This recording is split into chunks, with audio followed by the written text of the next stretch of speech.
ఆయనకి ధర్మం కావాలి, ఆయనకేమి రాగద్వేషాలు లేవు. వీళ్ళు నావాళ్ళు కాబట్టి వీళ్ళకు ఉండాలి, వాడు నావాడు కాడు కాబట్టి వాడికి ఉండకూడదు, ఇవేం లేవు. ఆయన ఎవరికి ఉన్నా ఈశ్వరుడు యొక్క సంతానమే మనందరం. కాబట్టి ఆయనకున్నది నా అన్నకున్నట్టే, నా పినతండ్రికి ఉన్నట్టే, నా పెదతండ్రికి ఉన్నట్టే, నా తమ్ముడికి ఉన్నట్టే అని సంతోషపడిపోతాడు. అటువంటి వాడు ఆయన బ్రహ్మవేత్త. ఆయన బ్రహ్మమును తెలుసుకున్నవాడు. దారిద్ర్యంబు బాధింప కార్పణ్య బుద్ధి ఒరులతా నడగపోవక తనకు తా దొరికినట్టి. ఒకళ్ళ దగ్గరికి వెళ్ళి నేను దరిద్రంతో ఉన్నానండి, నాకు అన్నం లేదండి అని ఎవ్వరిని అడగడం. ఆ సమయానికి ఈశ్వరుడు ఏదో ఆయన చేతిలో ఏదో పడేటట్టు చేశాడు అనుకోండి. ఎవరో అలా పెడుతుంటే ఆ పూటకి 4 జామకాయలు ఇచ్చాడు. చాలా సంతోషపడి, ఆకలి తీరడానికి ఈశ్వర 4 జామకాయలు ఇచ్చావు, వంకాయ కూర అన్నం తింటే ఎంతో 4 జామకాయలు తిన్నా అంతే, కాబట్టి 4 జామకాయలు ఇచ్చావా ఆకలి తీరడానికి. సంతోషంగా 4 జామకాయలు పట్టుకొస్తాడు, 4 జామకాయలు కోసుకుంటాడు, పిల్లలకి భార్యకి పెడతాడు, తాను తింటాడు. తప్ప నాకు ఇది ఇవ్వలేదు ఈశ్వరుడు అంటాం ఆయనకి రాదు. ఏది ఇచ్చాడో దానికి తృప్తి పడతాడు. అది కుచేలుడండి. కుచేలుడు దరిద్రుడని, కుచేలుడు పనికిమాలినవాడని, కుచేలుడు ఏడిచాడని భాగవతంలో లేదు. కుచేలుడు పరమతృప్తితో బతికాడు అనే ఉంది శాస్త్రంలో. అందుకే ఆయనకి తన ఇంట తన భార్యా పిల్లలు ఆకలితో పొందుతున్నటువంటి బాధ కూడా గుర్తులో లేదు. ఎందుచేత అంటే లోకంలో ఒక పెద్ద చిత్రమైన పరిస్థితి ఉందండి. అది అర్థం కాకపోతే అవతలవాడు పిచ్చేళ్లా కనబడతాడు. పరమాచార్య స్వామి వారు మహానుభావుడు, నడిచే దేవుడని పేర్గాంచినటువంటి మహాపురుషులు చంద్రశేఖరేంద్ర సరస్వతి మహాస్వామి. అటువంటి వారికి పూర్వాశ్రమంలో ఒక్కతే చెల్లెలు. ఆయన ఇలా సంకల్పం చేస్తే బంగారు కాసులు తీసుకొచ్చి పెట్టేస్తారు శిష్యులు. పరమదరిద్రంతో ఉంది చెల్లెలు. ఆయన దగ్గరికి వచ్చి అడిగారు, అయా పూర్వాశ్రమంలో మీకు ఒక్కతే చెల్లెలు అంత దరిద్రంతో ఉంది, మీకు చెప్పకుండా ఇస్తే మీరు ఒప్పుకోరు, మీరు అనుగ్రహించండి, ఆవిడికి మేము సాఫీగా జీవితం గడవడానికి ఏర్పాటు చేస్తా ఉన్నారు. ఆయన అన్నారు, ఇవ్వకండి. ఎందుకు ఇవ్వద్దని అడిగారు. గత జన్మలలో చేసుకున్నటువంటి పాపం ఈ జన్మలో దరిద్ర రూపంలో పోతోంది. మీరు ఇంకొకలా నన్ను అడ్డుపెట్టి ఆదుకుంటే ఇంకో జన్మలో కూడా అనుభవించవలసి వస్తుంది, ఈ జన్మలో అనుభవించేయనివ్వండి. అంత తృప్తితో ఉంటారు మహాపురుషులు. ఒక బాధ కలిగిన గత జన్మలో చేసిన పాపం ఏదో పోయిందంటాడు తప్ప ఇప్పుడు నాకు బాధ ఈశ్వరుడు పెట్టాడు అండవు. అంత తృప్తితో ఉంటారు. అటువంటి వాడు కుచేలుడు అంటే. అందుకే ఆయనకి తెలియదు అసలు బాధ. ఒకనాడు భార్య చెప్పింది ఇంటికి వస్తే, ఏమండి పిల్లలు ఆకలితో పెదవులను నాలుకతో నాక్కుంటున్నారు. కారణం ఏంటంటే వాళ్ళు తినవలసినది తినక వాళ్ళ మూతులు ఎండిపోతే తడి కోసం మూతులు నాక్కుంటున్నారండి. కాబట్టి వాళ్ళు తినడానికి ఏదైనా కావాలి. మీరు ఈ పూటకి అంటారా, మీరు అలా వెడుతుండగా ఎవరు మీ చేతిలో ఏం పడేస్తారో దానితో తృప్తి పొందిపోతారు. నేను ఒకప్పుడు కొవ్వూరు ఉపన్యాసాలు చెప్పడానికి వెడితే అక్కడ ఒక ఆయన చూశా, 2 పంచెలు ఆయన దగ్గర. నేను ఆశ్చర్యపోయి, ఇలా పంచి వస్తే ఇలా తీసుకుని ఇలా ఇచ్చేసేవారు. చేస్తే ఏమంటే 2 పంచెలు ఉంచుకున్నారేమి అని అడిగానంటే ఆయన అన్నారు, ఎందుకంటే ఒంటి మీద ఒకటి, దండం మీద ఒకటి, అది ఆరిన తర్వాత మళ్ళీ ఇది చిరిగిపోతే అప్పుడు ఇంకో పంచి ఉంచుకుంటాను. అన్నీ ఉన్నా 2 కదండి వాడేది, ఎందుకంటే ఇంకా 3వ పంచి నాకు ఇంకోళ్ళకి అవసరం ఉంటుందని ఇచ్చేశాను. నేను తెల్లబోయే వాళ్ళు కదా అసలు బ్రహ్మజ్ఞానులు అంటే, వాళ్ళది కదా నిత్యతృప్తి అంటే. ఈయనరా ఈశ్వరుడికి దగ్గరగా ఉండేవాడు అనిపించింది నాకు. కాబట్టి రాగాది విరహిత స్వాంతుండు శాంతుండు ధర్మవత్సలుడు ఘనుడు బ్రహ్మవేత్త దారిద్ర్యంబు బాధింప కార్పణ్య బుద్ధి ఒరులతా నడగపోవక తనకు తా నబ్బినట్టి కాసు 10,000 నిష్కములుగా తలంచి దారాపుత్రాదులను ఒక విధంబున పోషించుచుండునంత. ఒక కాసు దొరికితే 1 కోటి రూపాయలు వచ్చినంత సంతోషపడిపోయి జీవితం గడిపేసేవాడు. సంతోషో హి ద్విజన్మనాం అంటారు వ్యాసుల వారు దేవి భాగవతంలో. బ్రాహ్మణుడు అన్న మాటకు అర్థం ఏంటంటే ఎప్పుడూ నిత్యతృప్తుడు, సంతోషంగా ఉండేవాడు. యతీనాం భూషణం జ్ఞానం సంతోషో హి ద్విజన్మనాం ఉద్యమం శత్రుహననం భూషణం భూతిమిచ్చతాం. శత్రువుని చంపగలిగిన వాడు క్షత్రియుడు, సంతోషంగా ఉండేవాడు బ్రాహ్మణుడు, జ్ఞానంతో ఉండేవాడు యతి. తప్ప ఇంకోలా ఉండి పేర్లు పెట్టుకోవడం కుదరదు అన్నారు వ్యాసుల వారు. కాబట్టి ఆయన బ్రాహ్మణుడు పరమ సంతోషంతో పరమతృప్తితో ఉంటున్నాడు. భార్య చెప్పింది, ఏమయ్యా మరి బిడ్డలు ఇంత కష్టపడుతున్నారు, మీకు తృప్తిగా ఉంది, ఇలా వెళ్ళినప్పుడు మీ చేతిలో జామకాయో బాదంకాయో లేకపోతే 4 నేరేడు పళ్ళు ఏవి దొరికితే పట్టుకొస్తారు, ఏమీ లేవు. అలా పెడుతున్నప్పుడు నేరేడు పళ్ళు రాలిపోయి చక్కగా ఓ ఆకులో పట్టుకుని ఇంటికి వస్తాడు, ఇదిగో నేరేడు పళ్ళు తిని మంచినీళ్ళు తాగు. ఆయనకి తృప్తి అంతే.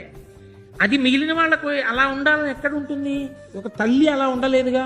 అందుకని ఆవిడంది, మీకు సఖుడు కాబట్టి కృష్ణుడి దగ్గరికి వెళ్ళండి. ఆయన పరమైశ్వర్యవంతుడు కాబట్టి ఆయన ఇస్తాడు. మీ దరిద్రాన్ని చూస్తే ఇవ్వకుండా ఉండడు. నాతో చదువుకున్నవాడు అని ఇస్తాడు కాబట్టి వెళ్ళండి.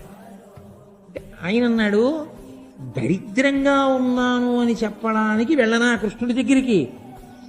వెళితే నాకు డబ్బు లేదయా అని చెప్పనా అంటే ఆయనకి ఎంత తృప్తో చూడండి. నాకు లేకపోవడం ఏమిటి, పెడుతున్నాడుగా, పెట్టబట్టేగా బతుకున్నాను అని.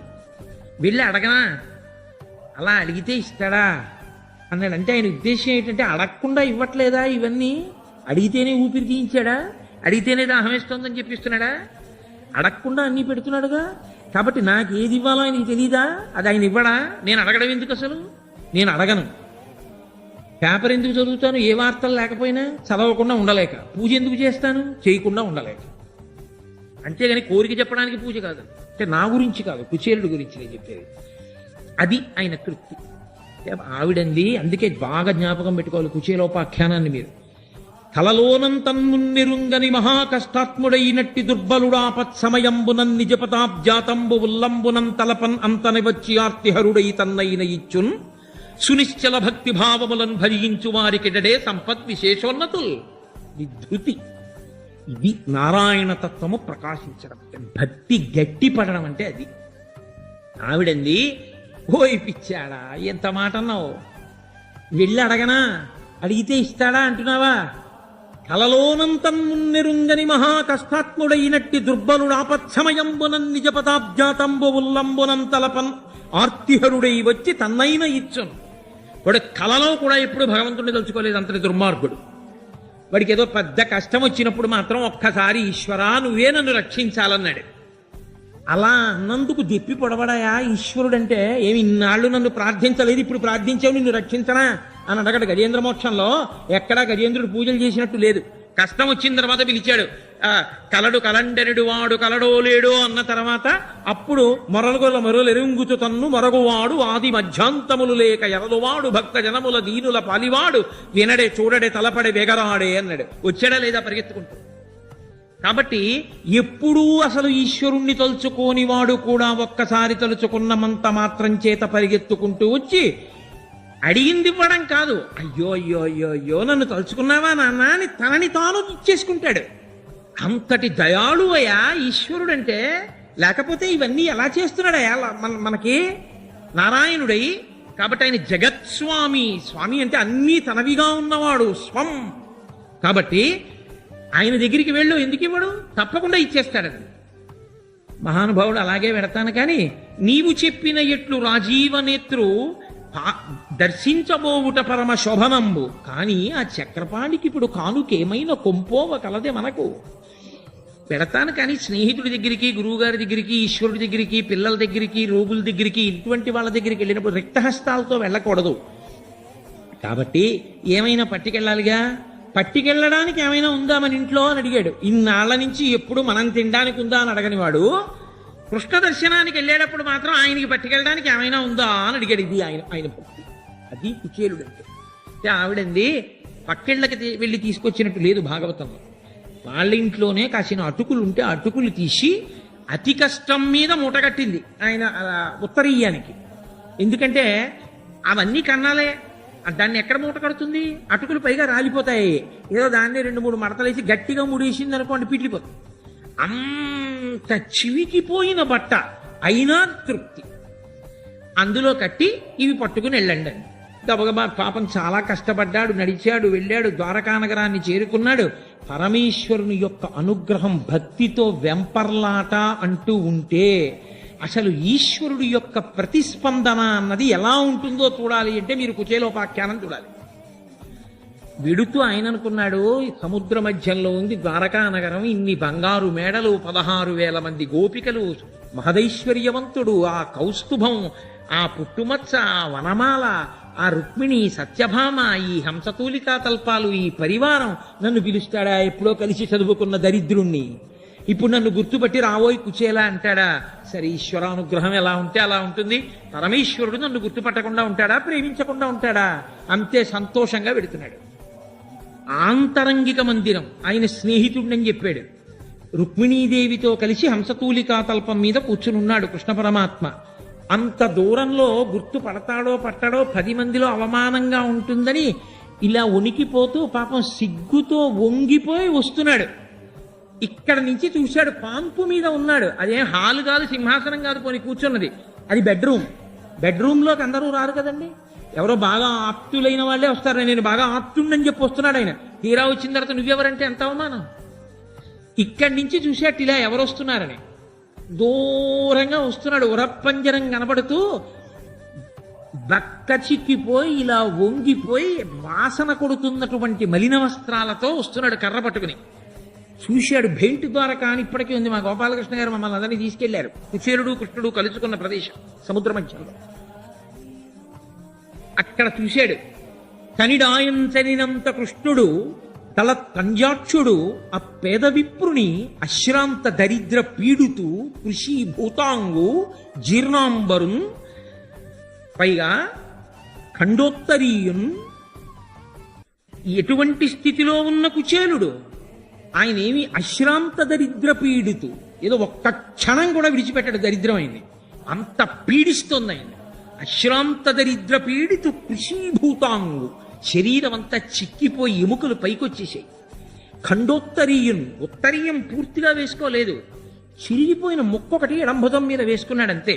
ఖండోత్తరీయున్ హాస్య నిలయం. చూసిన వాళ్ళందరూ ఏమిటి అసలు అలా ఉన్నాడని వెర్రినవ్వులు నవ్వుతున్నారు. హాస్య నిలయం.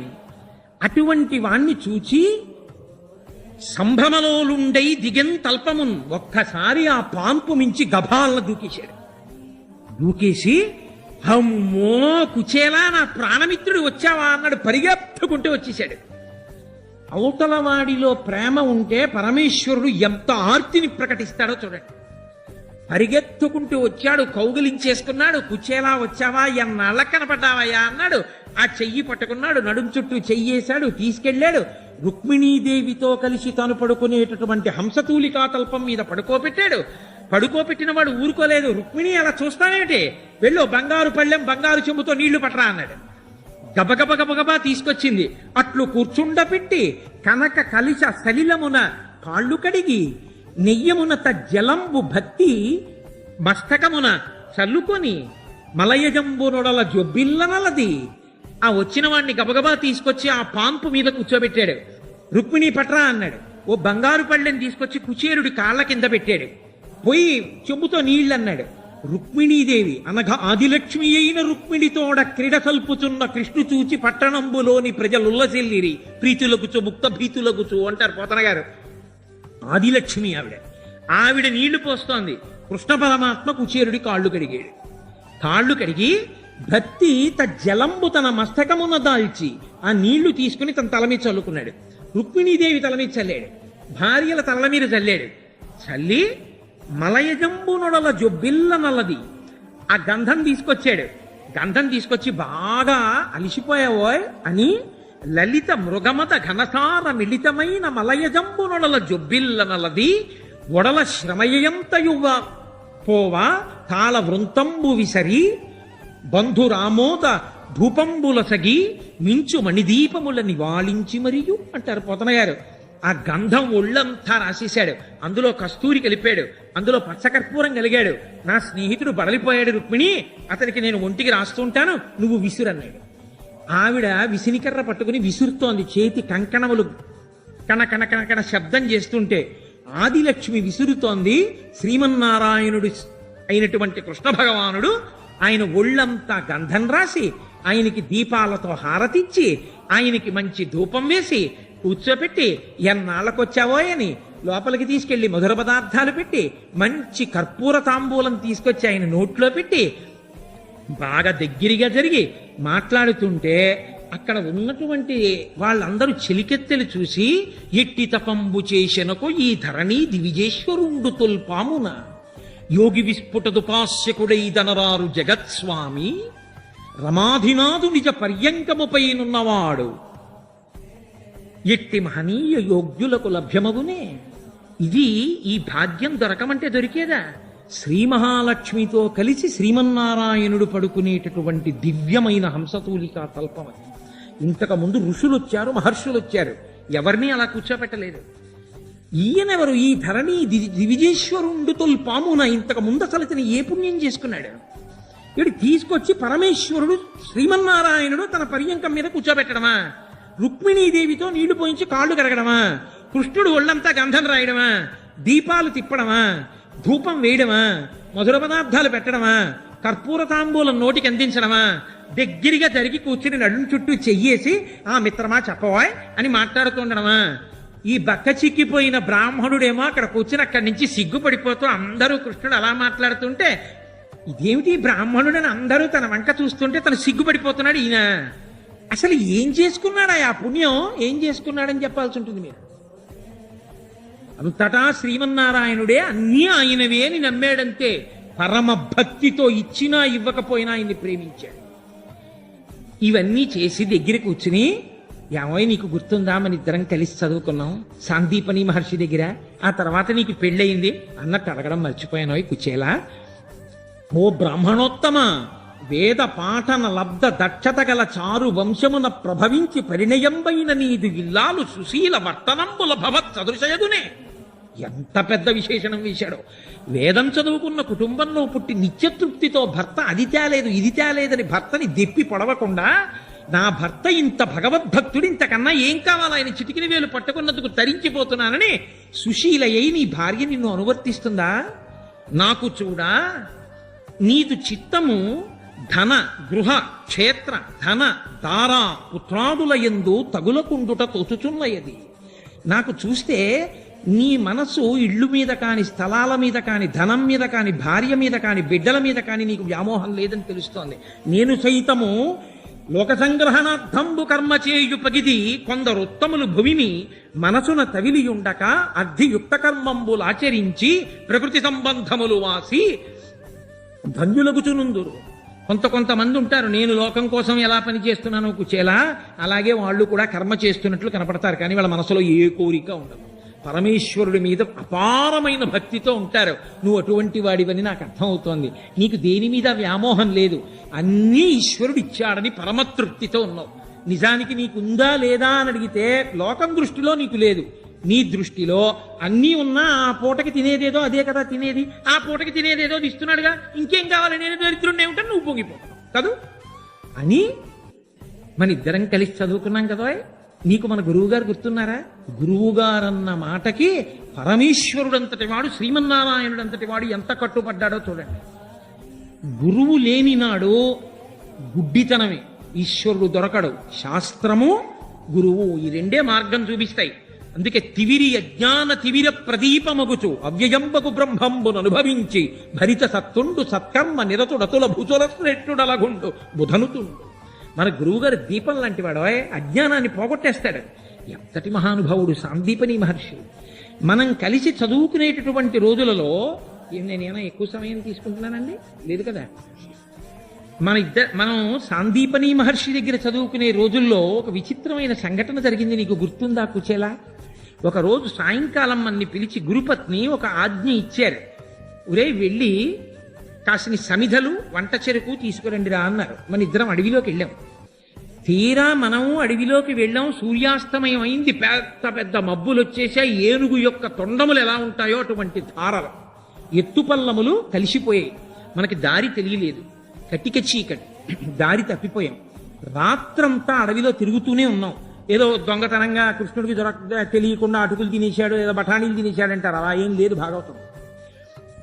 మన ఇద్దరం కలిసి తిరిగిన తరువాత సూర్యోదయం అయింది, వర్షం తగ్గింది. మరునాటి ఉదయం మన గురువు గారు మన మీద ప్రేమతో తన బిడ్డల కోసం వెంపర్లాడినట్టు ఒరే కృష్ణ, ఒరే కుచేలా అని అరుచుకుంటూ మన కోసమని అడవిలో తిరుగుతున్నారు. తిరుగుతుంటే మన అమ్మగారు మన్ని తీసుకురమ్మన్న పుల్లలు సమిధలు పట్టుకుని వెళ్ళాం. భగవంతుడు ఎంత తృప్తి పడిపోతాడో గురువు అంత నిత్యతృప్తుడు. అందుకే చిన్న శుశ్రూషకు పొంగిపోతాడు గురువు. కాబట్టి ఆయన చూసి అన్నారు, కటకట ఇట్లు నా కొరకుగా పచరించి ఈ మహాటవిన్ సముత్కట పరిపీడనుందికిరి కావున శిష్యులు మీ రుణము తీరుటకిది కారణంబు సమకూరిడిపో ఇక మీద మీకు బహు ధన పుత్ర దార విభూతి జయాయురున్నతుల్. మీరు నా భార్య చెప్పింది అని చెప్పి ఇంత కష్టపడి అడవిలో తిరిగి రాత్రంతా దారి తప్పిపోయినా తెల్లవారకట్ట నేను కనపడినా ఇంత కష్టపడ్డాం గురువుగారు అమ్మగారు చెప్పిన పనికి వెళ్ళొచ్చి అని అనకుండా అమ్మగారు చెప్పిన పని చేశాను చాలని తృప్తితో నిలబడిన కారణం చేత కావున శిష్యులు మీరు, అందుకు మీరు శిష్యులు. మీ రుణము తీరుటకిది కారణంబు. గురువు రుణం తీరదు, కానీ మీ రుణం తీరిపోయిందిరా, మిమ్మల్ని ఆశీర్వచనం చేస్తున్నాను, మీకు అపారమైన ధనము, బంధువులు, మంచి భార్యలు, బిడ్డలు అన్నీ కలుగుగాక అన్నాడు. అందుకు నేను ఐశ్వర్యవంతుడయ్యానయా. మరి కుచేలుడికి రావద్దా ఐశ్వర్యం? మరి ఆయన ఎందుకు అలా ఉన్నాడు అంటే, ఐశ్వర్యము అన్న మాట విషయంలో గత జన్మలలో కుచేలుడు చేసుకోక దరిద్రం అనుభవించిన వాడు కాదు. భాగవతంలో కృష్ణుడే చెప్పాడు ఆ మాట. గత జన్మలలో పుణ్యకర్మ చెయ్యకపోవడం వల్ల వచ్చిన దరిద్రం కాదు, ఎన్నో పుణ్యకర్మలు చేశాడు గత జన్మలలో, కానీ ప్రతిఫలం అడగలేదు. చేసినవన్నీ ధారబోహేశాడంతే ఈశ్వరుడు. నాకేం అక్కర్లేదు, ఇవన్నీ ఈశ్వరుడు చేయించాడన్నాడు, వదిలేశాడు. కాబట్టి ఇప్పుడు పుణ్యంగా అనుభవించడానికి మళ్ళీ ఆయనకి ఐశ్వర్యం అక్కర్లేదు, ఈశ్వరుడికి దగ్గరైపోయాడు. ఆ జన్మలోనే మోక్షం పొందడానికి యోగ్యతని పొందేశాడు.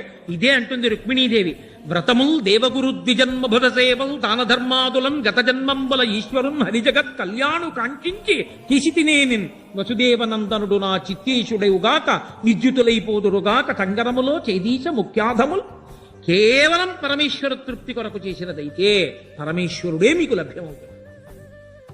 నాన్నగారి కాళ్ళు పట్టడం నాన్నగారి మీద ప్రేమతో అయితే నాన్నగారికి ఉన్నవన్నీ మీకు రాయిరా? కాళ్ళు పట్టినప్పుడల్లా అడగాల, నాన్నగారు నాకు మేడ ఎప్పుడు రాసేస్తారని? అడగక్కర్లేదు.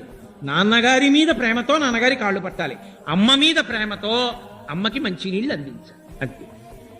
అలా ఈశ్వరుడి మీద ప్రేమతో కర్మ చేశాడు తప్ప దాని మీద ప్రతిఫలం కోరుకుని చెయ్యలేదు. అందుకే ప్రతిబంధక స్వరూపమైనటువంటి ఐశ్వర్యాన్ని కానీ లేకపోతే ఏదో అనుభవించేస్తే పోయే పుణ్యంగా కానీ ఈశ్వరుడు దాన్ని మార్చలేదు, తనకి దగ్గర కావడానికి మార్గం చేశాడు.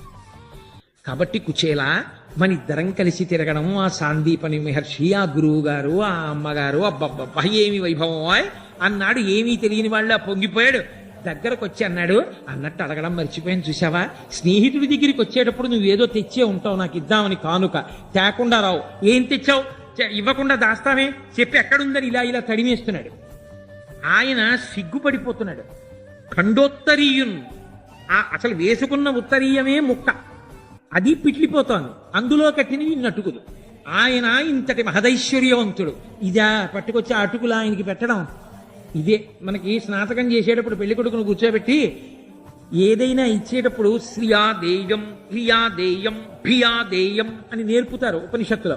ఉదయ నాయన ఇచ్చేటప్పుడు నేనే ఇంత ఇస్తున్నాను అనకరా, నేను ఏ పాటి ఇస్తున్నానండి, ఈశ్వరుడు నాకు ఇచ్చిన దాని ముందని సిగ్గుపడుతూ తప్ప నేనే ఇచ్చాను ఇదని గొప్పగా చెప్పకెప్పుడు.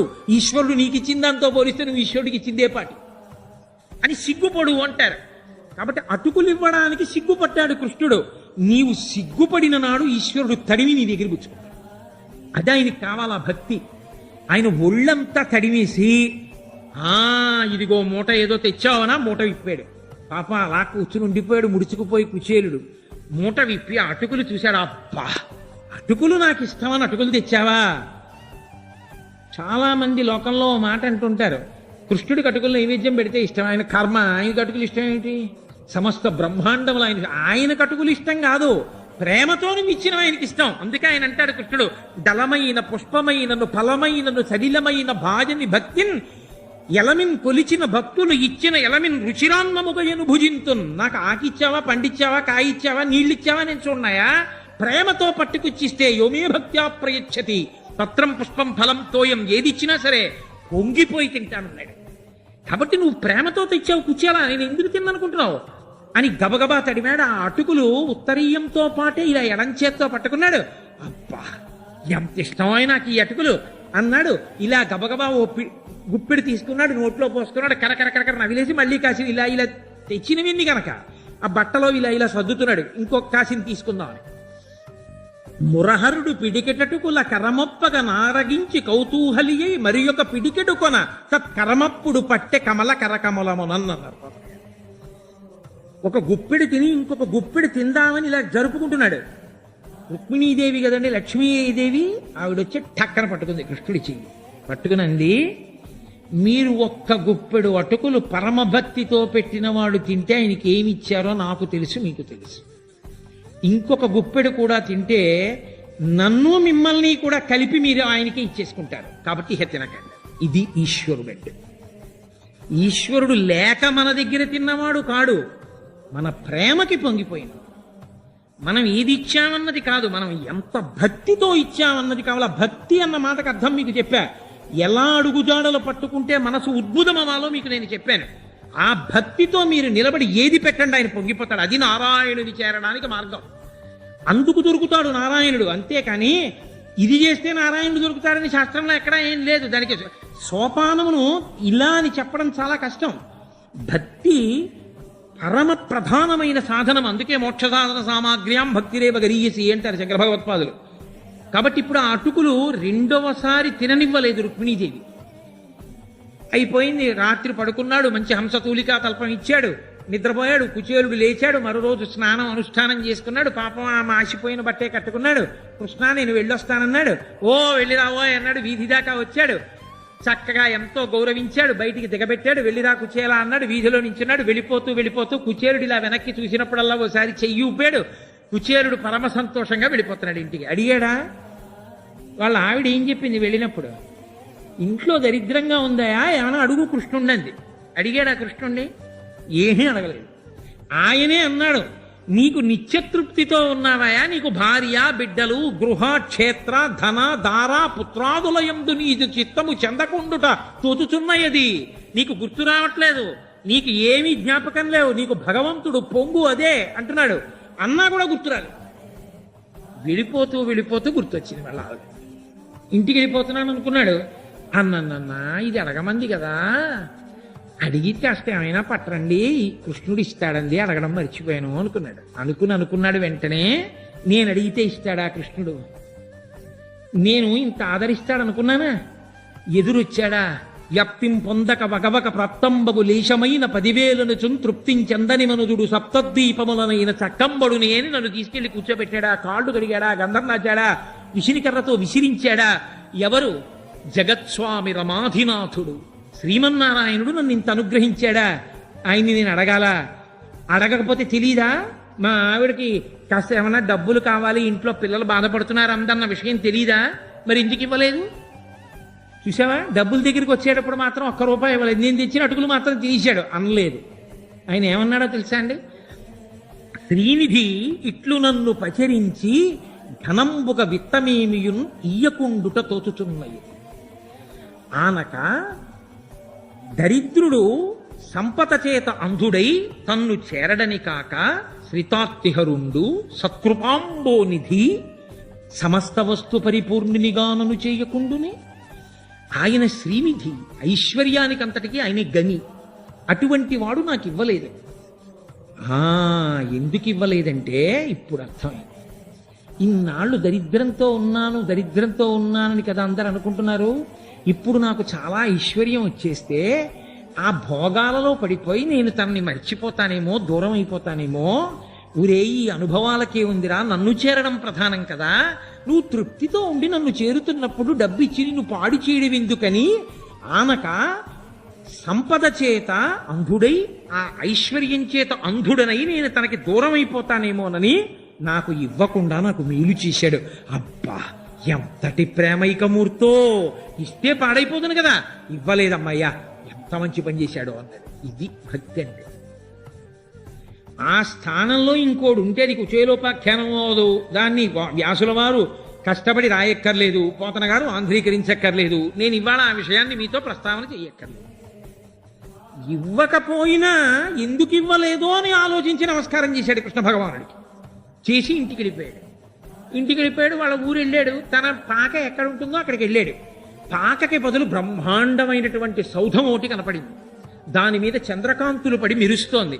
ఎక్కడ చూసినా పక్షులు చక్కగా బోళ్ళంత మంది ఆ సేవ చేసేటటువంటి వాళ్ళు ఒంటికి పెట్టుకున్న బంగారమే అంత గొప్పగా ఉంది. ఇక లోపల ఉన్న ఇల్లాలు ఎలా ఉంటుంది? ఆయన చూసి అనుకున్నాడు, ఆ ఇంటి వంక చూసి, ఇదేమిట్రా మన ఊళ్ళో ఇంత గొప్ప సౌధాన్ని ఎప్పుడూ చూడలేదు, ఎవరిదో ఈ ఇల్లు అనుకున్నాడు. అనేసరికి కాళ్ళ దగ్గర ఒక ఆవిడ ఉండి కాళ్ళు పట్టుకుని నమస్కారం చేస్తోంది. అయ్యో అయ్యో అమ్మ ఎవరు మీరన్నాడు. లోపలికి రెండేళ్ళు తీసుకెళ్లారు. తీసుకెళ్లి కూర్చోపెట్టి ఆయన కాళ్ళు కడుగుతోంది బంగారు పళ్ళెంలో పెట్టి ఒక ఆవిడ. కొంచెం పరిశీలనగా చూశాడు, ఇదేంటి నన్ను తీసుకొచ్చి కాళ్ళు కడుగుతోంది ఈవిడ, తన భార్యే తన ఇల్లే. తెల్లబోయాడు. ఇదేమిటే నీకు ఈ నగలేమిటి, పట్టుపుట్టాలేమిటి, ఈ సౌధమేమిటి, ఇవన్నీ ఎప్పుడు వచ్చాయన్నాడు. నిన్న పొద్దున్న 11ంటికి మన పాకిలా అయిపోయిందండి అది. నిన్న పొద్దున్న 11ంటికా అని ఆలోచించాడు. ఆ పొద్దున్న 11 గంటలకే ఖచ్చితంగా ఆయన అటుకులు నోట్లో పోసుకున్నాడు. ఇక్కడ ఇచ్చేశాడు అంతే. కుచేలుడు తీసుకున్న జాగ్రత్త ఏమిటో తెలుసా అండి?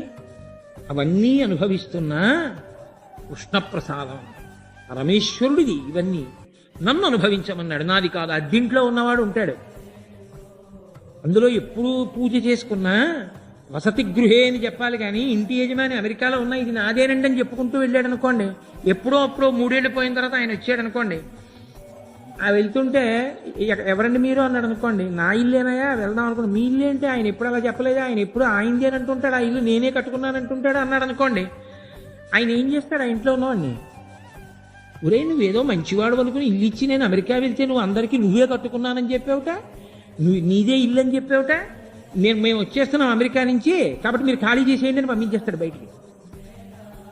అదే ఆయిందండి ఇల్లు, నాది కాదండి, అమెరికాలో ఉన్నారు ఆయన మహానుభావుడు, ఎప్పుడు రాడు కూడాను, బ్యాంకులో వేసేయమంటాడు అంతే, అద్ది ఎప్పుడో 2 ఏళ్లకు 3 ఏళ్లకు ఒకసారి వస్తుంటారు, నాది కాదండి. ఎంత ప్రేమ కలిగిన వారంటే 3 ఏళ్ళు అయింది రూపాయి అద్దె పెంచలేదు, ఏదో ఇంట్లో దీపం పెట్టుకుని భక్తిగా ఉంటున్నారు కదా, చాలండి నాకు ఉంది కదా అంటుంటారు అన్నాడు అనుకోండి. వీధిలో కనబడ్డ ఆయన ఏమంటే మీ గురించి ఆయన ఎప్పుడు చెప్తుంటారు అన్నాడు అనుకోండి, ఏమైనా పర్వాలేదులే ఇంకో 100 తగ్గించుకో, పిల్లలు ఇంజనీరింగ్కి వచ్చారుగా ఫీజులు కట్టుకోవాలిగా అంటాడు. ఇంట్లోంచి వెళ్ళిపోమని ఎందుకన్నాడు? నాది అనబట్టి. నాది కాకుండా వాడిది అన్నాడు అనుకోండి, అభ్యున్నతికి కారణం అయి ఉండేది. నాది అనడమే పతనానికి కారణమైంది. కుచేలుడు అదే పాటించాడు. అన్నిటి మధ్యలో ఉన్నా ఇవన్నీ వాడివే అన్నాడు. లేనప్పుడు వాడివే, ఉన్నప్పుడు వాడివే. కాబట్టి తృప్తి విషయంలో తేడా లేదు. అదే తృప్తి.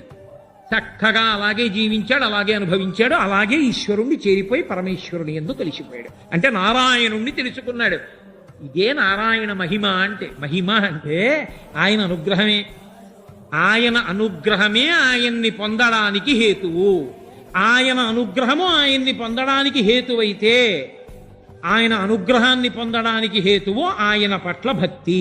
ఆయన పట్ల భక్తికి హేతువు ఈ సృష్టిని ఆధారం చేసుకుని పరిశీలనం చేస్తూ ఉండడమే. ఎప్పుడూ భగవంతుడితో అనుబంధాన్ని లోపల పెంచుకుంటూ ఉండడమే. ఎవడు ఇలా పెంచుకున్నాడో వాళ్ళందరూ నారాయణుణ్ణి చేరుకున్నారు, నారాయణుని ఎందుకు కలిసిపోయారు, ఆయన అనుగ్రహాన్ని రకరకాలుగా పొందారు. ఒక్కొక్కసారి ఆపదల్లోంచి గట్టెక్కారు ఆయన అనుగ్రహంతో, పరీక్షిత్తు లాంటి వాడిని దక్కించుకున్నారు. ఒక్కొక్కసారి ఆయన్ని నమ్ముకున్నటువంటి వాడు పెద్ద పెద్ద ఆపదలలోంచి గట్టెక్కి కాపాడబడ్డాడు. అది అన్ని వేళలా మోక్షమే అయి ఉండక్కర్లేదు, రకరకాలుగా ఉంటుంది ఆ రక్షణ. యుద్ధం అంతా అయిపోయింది కురుక్షేత్రంలో, అర్జునుడు వచ్చేసాడు, బావా యుద్ధం అంతా అయిపోయింది కదా రా అమ్మయ్య శిబిరంలోకి వెళ్ళిపోదాం అన్నాడు. కృష్ణుడు అన్నాడు, నువ్వు కిందకి దిగి నీ గాంధీవం, నీ అక్షయబాణ తూణీరాలు, కత్తులు, కఠార్లు, అదిగో లోపల ఉన్న శూలాలు, గొడ్డళ్ళు అన్ని దింపేసుకో ఆయుధాలు అన్నాడు. మహానుభావులైనటువంటి భీష్మ, ద్రోణ, కర్ణ, కృపాచార్యులు మొదలైనటువంటి మహాపురుషులు వేసినటువంటి అస్త్రముల శక్తికి అది ఎప్పుడో కాలిపోయింది. కానీ లోపల నువ్వు ఉన్నావని, నువ్వు కాలిపోకూడదని నిన్ను రక్షించడానికి నేను నిలబెట్టాను. పని అయిపోయింది కాబట్టి నిన్ను దిగమని దూరంగా పంపించి నేను దిగ్గానే కాలిపోవడానికి అనుమతించాను. ఇప్పుడు చెప్పండి, ఆయన్ని నమ్మి ఉన్నందుకు గాను సఖ్యభక్తితో కృష్ణుడు కాపాడబడలేదా? నారాయణ మహిమ కాదా? నారాయణ అనుగ్రహాన్ని పొందలేదా? కాబట్టి మీరు భగవంతుని యందు భక్తితో ఉండడమే, ఆ ప్రేమ మనసులో ఉప్పొంగడమే, ఆయనతో అనుబంధాన్ని ఏర్పరచుకోవడమే. ఆ అనుబంధాన్ని ఏర్పరచుకోవడానికి మీకు మనవి చేశా, కంటి పుసి చాలు, కంటి పుసి చాలు. కాబట్టి అనుభవించడం గొప్ప కాదండి, జనం అసహ్యించుకోకుండా బతకడం గొప్ప. ఎందుచేత అంటే ఒకానొకప్పుడు ఒక తల్లి నా దగ్గరికి వచ్చారు. వచ్చి ఆవిడ అన్నారు, నేను మిమ్మల్ని అల్లుడు గారిని పిలుస్తానన్నారు. చాలా పెద్ద ఆవిడ. నేను తెల్లబోయాను, నన్ను అలా ఎవరు అనరు. మహా అయితే పెద్దవాళ్ళు ఎవరైనా అంటారు మీరు మా కొడుకు లాంటి వారు అంటారు తప్ప మీరు మా అల్లుడు లాంటి వారు, మిమ్మల్ని అల్లుడు గారిని పిలుస్తానని నన్ను ఎవరు అనలేదు ఇప్పటిదాకా. దీనికి ఈవిడ ఒక్కరు అల్లుడు గారు అంటానంటుంది ఏమిటి? నాకు నా భార్యతో ఎక్కువ అనుబంధం పెట్టుకుంటానంటాను, దాని వలన నాతో అనుబంధం తప్ప నా వలన దాంతో అనుబంధం కాదే, ఇదేం విచిత్రం అనుకున్నాను. ఆవిడంది, నాకు కొడుకన్న మాట మీద అసహ్యం. అతను నాకు కనపడుతుండేవాడు, నేను గౌరవంగా చూస్తుండేవాడిని. నాకు ఇది తెలిసిన తరువాత నేను అతని నమస్కారాన్ని స్వీకరించడానికి కూడా ఇక నేను అంగీకరించలేదు. ఎందువల్ల? మోసం చేసి కృతజ్ఞతతో బతుకుతున్న బతుకుని మీరు ఎలా హర్షించగలరు? అన్నీ వాడు మీకు ఇస్తున్నప్పుడు, దీన్ని పెంచడం దగ్గర నుంచి దీని ఊపిరి వరకు వాడిస్తున్నప్పుడు, వాడి పట్ల ప్రేమ కృతజ్ఞత లేని కృతజ్ఞుల బ్రతుకుని మీరు ఎలా సాగించగలరు? కాబట్టి ఆ ప్రేమ ఉద్భుతమైతే దాన్ని పెంచి పోషించి తాను లొంగి తానే మీకు వశుడవుతాడు. విమల జ్ఞాన విరక్తి ముక్తిన సగున్ వేయేల భూనాథ తత్కమలాధీశు కథా సుధారత నదీ కల్లోల మాలా పరిభ్రమ మెవ్వానికినైన కర్ణయుగలీ పర్వంబు కాకుండునే అంటాడు. అందుకే మహానుభావుడు శుకబ్రహ్మ పోతన గారు భాగవతంలో. కాబట్టి అటువంటి శ్రీమన్నారాయణ తత్వం ఎవరి నుండి శబ్దము ఉత్పన్నమైందో శబ్దములు ఆయన్నే చేరాలి. అందుకే శబ్ద ఉత్పత్తి స్థానమునందు నిలబడిపోవడమే